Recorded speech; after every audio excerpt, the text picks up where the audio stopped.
So a revolt by Republican women in the House has caused the GOP to drop a vote on a controversial abortion bill that would ban the procedure after 20 weeks. Instead, they are going to vote on legislation to cut all federal money for abortion services that would confirm a sort of the Hyde Amendment, which is an existing situation that they vote on every year. So this vote's going to take place on the 42nd anniversary of the Roe v. Wade decision from the Supreme Court that made abortion legal.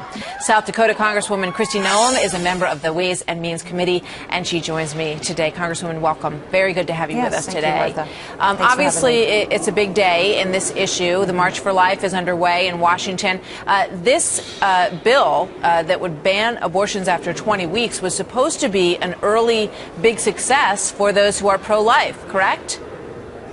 Well, it was, but we're still going to have a success today by passing a bill that will protect people and the federal dollars from going towards abortions, which is a very pro-life bill. And so we're hoping that on this anniversary we'll be able to focus on what this legislation will do and continue to protect as many babies as possible. I just want to play a little bit of sound from Representative Trent Franks on the issue of what happened over the original bill yesterday. Let's listen to this. Oh, sorry, it's a full screen quote. Here we go. He says there's some that want the exemptions taken out entirely. There's some that want some changes in the exemptions. We've tried to reach the consensus the best we can here, and I don't know what more we can do. He was referring to the fact that in this bill, there were exemptions after 20 weeks for those who were victims of rape or incest. Can you shed a little bit of light on how you and other Republican congresswomen felt, and some men as well, what your problem was with this bill?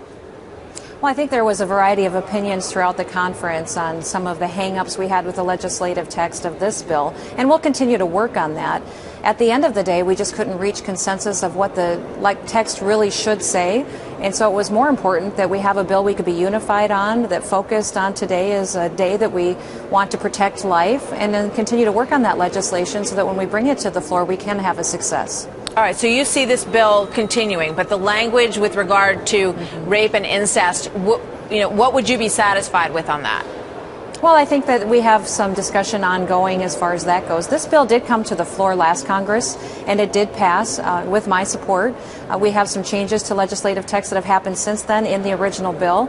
We'll still debate if those changes should remain or if we should go back to the original text of the original bill last Congress. And a lot of this is good discussion. I think what people forget is that the legislative process is a messy process at times. I like the fact that we have open debates on these types of things. When I served in the state legislature, many times things got messy and discussions happened, but at the end of the day, if you have a better bill, then it's a good thing to have happen. Yeah. So we're going to pass a bill that protects babies today, and I'm excited about this on this very important anniversary, that we recognize that life is important and all life is important. So tell us about this change that would sort of make the Hyde Amendment, as I understand it, permanent, right? What's going to happen? What will be different now?